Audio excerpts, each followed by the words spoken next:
એક દિવસ નારદજી ભગવાનને પ્રશ્ન પૂછે છે કે હે પ્રભુ, હે મારા નાથ, કાયમ તમારો વાસ ક્યાં રહે છે?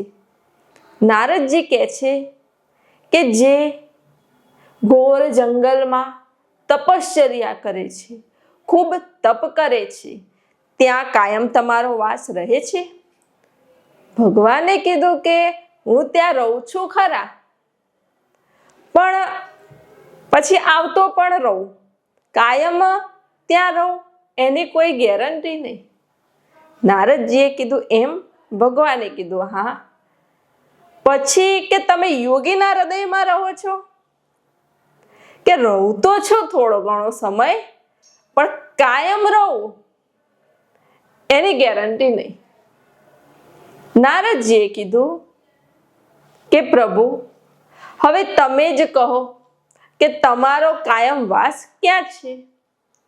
બીજું કોઈ કદાચ કહે તો મનુષ્યના હૃદયમાં શંકા કુશંકા પણ થઈ શકે કે આ સાચું હશે કે આ ખોટું હશે, બરાબર? પણ ભગવાન સ્વયં કહે તો એમાં તો કોઈ શંકાને સ્થાન છે જ નહીં, એમાં કોઈ વિચારને સ્થાન છે જ નહીં, કેમ કે ભગવાને કીધું છે. અને જે ભગવાન કહે તે સત્યવાણી જ હોય છે. એટલે ભગવાને કીધું કે જ્યાં મારા સંત છે, જ્યાં મારા ગુણગાન ગવાય છે, જ્યાં આત્મ જ્ઞાન પીરસાય છે, અને જ્યાં એ આત્મજ્ઞાન લેવા વાળા જિજ્ઞાસુઓ બેઠા હોય, જ્યાં આત્મા પરમાત્માનું દિવ્ય ગુહ્ય બ્રહ્મ જ્ઞાન પીરસાતું હોય, ત્યાં મને ના બોલાવે ને તોય હું સામેથી ચાલીને ત્યાં જ રહું છું. એ સંતોના, એ ભક્તોના હૃદય કમળમાં જ રહું છું, હું ત્યાં જ નિવાસ કરું છું. એ મને ના બોલાવે ને તોય હું પહોંચી જાઉં છું, અને મારા ભક્તના હૃદયમાંથી હું પલવાર માટે ક્યાંય લગીરે ખસતો નથી, ક્યાંય જતો નથી. મને એટલું પ્રિય મારા ભક્તનું હૃદય છે, અને એટલો પ્રિય મને સત્સંગ છે. સત્સંગ, આત્મા પરમાત્માનો સત્સંગ મને એટલો પ્રિય છે. એટલે હે નારદ, જ્યાં આવો સત્સંગ હોય, જ્યાં પ્રભુ ભજન હોય, જ્યાં પ્રભુ સ્મરણ હોય, ત્યાં સદાને માટે મારો વાસ ત્યાં જ હોય છે.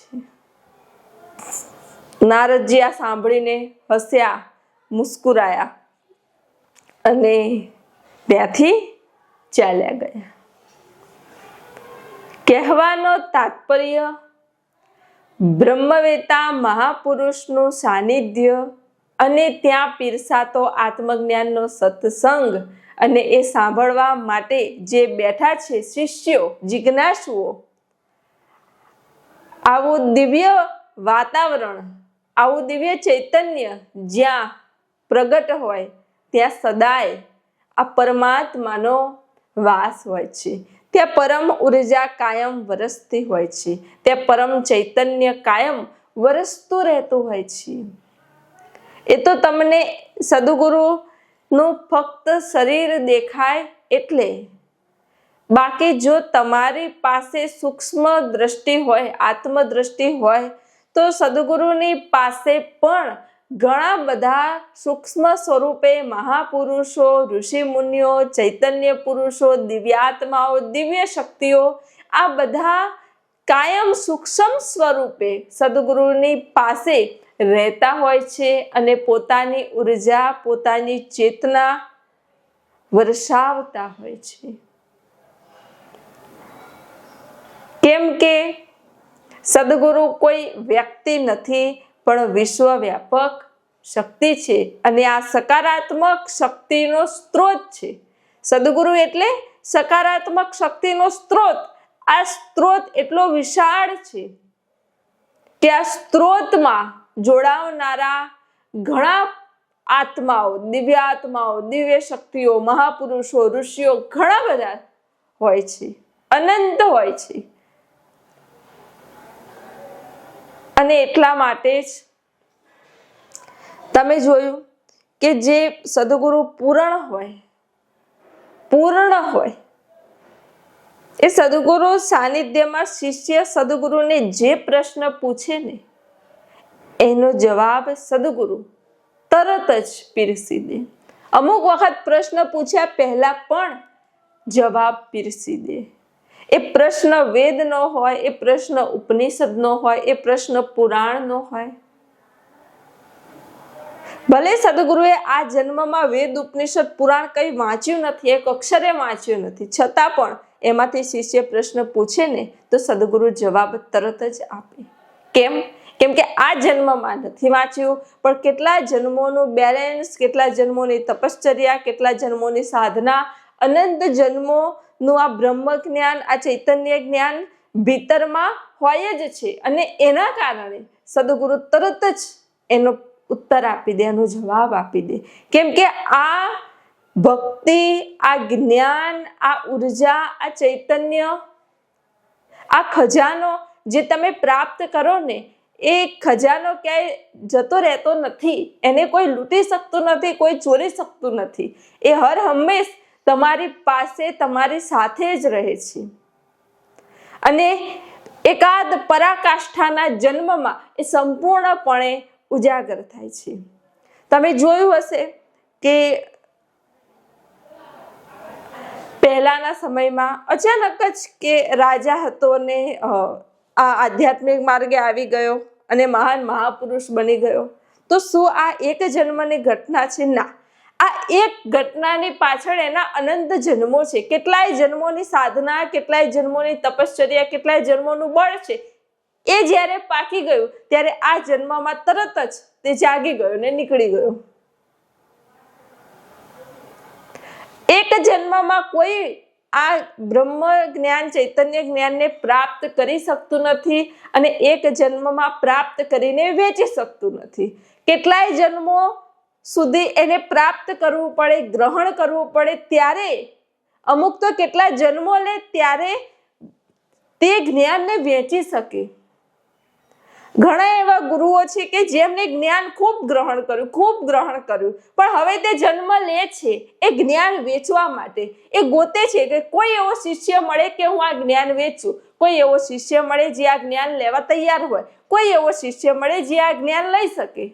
એ એની શોધમાં છે. અને ગુરુ એવા જ્ઞાન ગ્રહણ કરીને પણ ફરી આ મૃત્યુલોકમાં જન્મ લે છે. કેમ? એ જ્ઞાનને આપવા માટે, એ જ્ઞાનને વેચવા માટે. કેમ કે આપ્યા વગર, વેચ્યા વગર મોક્ષ મળતું નથી. તે મુક્ત થઈ શકતા નથી, તે ખાલી થઈ શકતા નથી, તે રિક્ત થઈ શકતા નથી. ગુરુને પણ શિષ્ય જોઈએ આપવા માટે. ગુરુ એ શિષ્યને આપીને આગળની યાત્રાએ બ્રહ્મલોકમાં નીકળી જતા હોય છે. પણ જ્યાં સુધી શિષ્ય ન મળે ત્યાં સુધી ઘણા ગુરુઓ પણ આ પૃથ્વી લોક પર જન્મ લેતા હોય છે. માટે આ એક જન્મમાં ઘટનારી ઘટના નથી. આ કોઈ નાની સૂની વાત નથી. તમે જોયું ને અમુક તો યુટ્યુબ પર અમુક વિડીયો આવતા હશે કે 5 મિનિટમાં કુંડલીની જાગરણ, 5 મિનિટમાં ચક્ર જાગરણ થતા હશે. કહેવાય છે કે એક ચક્ર જાગૃત થતા, એક ચક્ર એક્ટિવેશનમાં 6 વર્ષ થાય, 7 વર્ષ થાય, એક જન્મે થાય, અરે 10 જન્મ થાય, એક જન્મ એક ચક્ર એક્ટિવ થતા. બધાને સરખું ન હોય, જેવી જેની પાત્રતા એ પ્રમાણે. અને આ કે 5 મિનિટમાં 7 ચક્રો જાગૃત, આ શું ખોટું? આ કઈ શાકભાજીની બજાર છે કે 10 રૂપિયા આપો ને શાક મળી ગયું? કેટલું કાર્ય, કેટલી સાધના, કેટલું ધ્યાન, કેટલી તપશ્ચર્યા હોય ત્યારે આ ચક્ર એક્ટિવેશન થતા હોય છે.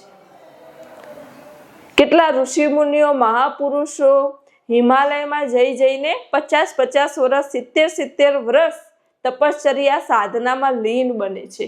ત્યારે તે થોડા ઘણા ચક્રો અમુક અંશે જાગૃત કરીને પોતાનું શરીર છોડી દેતા હોય છે. 100%માંથી 10% ચક્રો જાગૃત થાય ને તો એ મનુષ્ય પાસે અસીમ શક્તિઓ આવી જાય.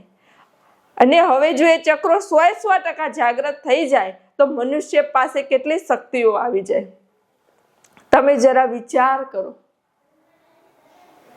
અને અત્યારે 5 મિનિટમાં જાગૃત, 10 મિનિટમાં કુંડલીની શક્તિ જાગૃત, 15 મિનિટમાં આ શક્તિ જાગૃત, ધ્યાનમાં બેઠા ને તરત અનુભૂતિઓ. હા, તરત કોને થાય? જેની પાછળ અનંત જન્મોની તપશ્ચર્યા સાધનાનું બળ હોય એને થઈ જાય તરત. પણ એવી રીતે કઈ વિડીયો જોઈ ન થાય. એના માટે પૂર્ણ ગુરુનું સાનિધ્ય જોઈએ, પૂર્ણ ગુરુની કૃપા જોઈએ, અને એ પૂર્ણ ગુરુ દ્વારા બતાવેલા માર્ગ પર ચાલવાની શિષ્યમાં શક્તિ, સામર્થ્ય અને શ્રદ્ધા જોઈએ, એકાગ્રતા જોઈએ. અને જો શિષ્ય એ માર્ગે બરાબર ચાલે ને ત્યારે શિષ્ય પરાકાષ્ઠાએ પહોંચી જાય છે. અને અમુક કહેતા હોય છે કે નથી મળતું, છે જ નહીં. એમને હજુ આ આધ્યાત્મિક માર્ગમાં પગે મૂક્યો નથી. હમણાં જ એક મનુષ્યની કોમેન્ટ હતી કે હું ધ્યાનમાં બેસું છું, પૂજા પાઠમાં બેસું છું, મંદિરે જઉં છું, આમ જઉં છું, તેમ જઉં છું, તો એ મારા જીવનમાં અશાંતિ છે, દુઃખ છે, મને કઈ અનુભૂતિ થતી નથી, મને આમ થતું નથી, મને તેમ થતું નથી. ઉપરથી કે પહેલા સારું હતું, હવે આ બધા માં આવ્યા પછી તો વધારે અશાંત થઈ ગયો છું, આમ થઈ ગયું છે. કેટલી બધી ફરિયાદ. પણ હજુ સાચા ગુરુ મળ્યા નથી, સાચો માર્ગ મળ્યો નથી. હજુ ખોટા માર્ગે જ તમે જઈ રહ્યા છો તો પછી એ નેગેટિવ ઉર્જા જ તમને મળવાની ને, એ નકારાત્મક ઉર્જા જ તમને મળવાની ને. શાંતિ પાસે જાઓ તો શાંતિ મળે, આનંદ પાસે જાઓ તો આનંદ મળે. પણ તમે જાઓ જ છો અશાંતિ પાસે તો પછી અશાંતિ જ મળવાની. પહેલા જુઓ ગુરુનું સાનિધ્ય, એ પૂર્ણ ગુરુ છે એ જુઓ. જો એ પૂર્ણ ગુરુ હશે અને તમારી શ્રદ્ધા સાચી હશે ને તો અવશ્ય તમે આ માર્ગે આગળ વધશો. પણ એક તો અમુક હોય છે કે ગુરુને કઈ અનુભવ નહીં, અનુભૂતિ નહીં. ગુરુનું ચિત્ત કચરાથી ભરેલું, શિષ્યનું ચિત્ત કચરાથી ભરેલું. પછી અશાંતિ આવે છે, પછી દુઃખ આવવાના જ, પછી અસુવિધાઓ આવવાની જ, પછી અગવડતા આવવાની જ. બંનેનું ચિત્ત નકારાત્મક. પછી ક્યાંથી શાંતિ મળે? માટે જુઓ, તમે પહેલા જાગો, તમારી ભીતર જુઓ. મેં ઘણા વિડીયોમાં કીધું છે કે તમે કયું ધ્યાનમાં બેસો છો, કઈ સાધનામાં બેસો છો, કયા મંત્ર જાપમાં બેસો છો, એ બધું બરાબર છે, ઓકે. પણ એની પહેલા તમારો ચિત્ત ચોખ્ખું કરો. જો ચિત્ત ગંદુ હશે ને ગંદા ચિત્તમાં તમે ગમે તે સાધનામાં બેસો, ગમે તે મંત્ર જાપમાં બેસો, ગમે તે અનુષ્ઠાનમાં બેસો તો પણ એ નિષ્ફળ છે. કેમ કે તમે એ ગંદા ચિત્તમાં જ આ કાર્ય કરી રહ્યા છો. અને જો ગંદા ચિત્ત દ્વારા આ કાર્ય કરવામાં આવે તો એ સાધનાનું, એ ધ્યાનનું ફળ પણ તમને મળતું નથી.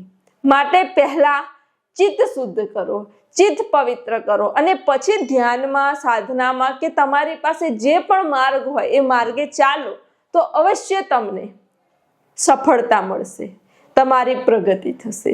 માટે પહેલું કાર્ય ચિત્ત શુદ્ધિનું કરો. ચિત્ત શુદ્ધ હશે પછી આગળના માર્ગ તો તમારી માટે ખુલ્લા જ છે. અને આ ચિત્ત શુદ્ધિ માટે જરૂરી છે પ્રકૃતિનું સાનિધ્ય, મહાપુરુષોનું સાનિધ્ય. તમે જેટલા પ્રકૃતિની સાથે રહેશો, પ્રકૃતિ સાથે એક રસ રહેશો, પ્રકૃતિ સાથે સમરસ રહેશો, જેટલા મહાપુરુષોના સાનિધ્યમાં રહેશો, મહાપુરુષના સત્સંગમાં રહેશો, એટલું જ તમારું ચિત્ત શુદ્ધ થતું રહેશે. અને એવું નથી કે ચિત્ત એક વખત શુદ્ધ થઈ ગયું પછી ગંદુ ન થાય. ચિત્તને દરરોજે શુદ્ધ રાખવું પડે, દરરોજે ચિત્તને બરાબર શુદ્ધિકરણ કરવું પડે. ત્યારે ચિત્ત ધીરે ધીરે ધીરે શુદ્ધ થતા એક એવી કક્ષાએ પહોંચી જશે જ્યાં ચિત્ત ચૈતન્યમય બની જાય. અને જ્યારે આ ચિત્ત ચૈતન્યમય બની જાય પછી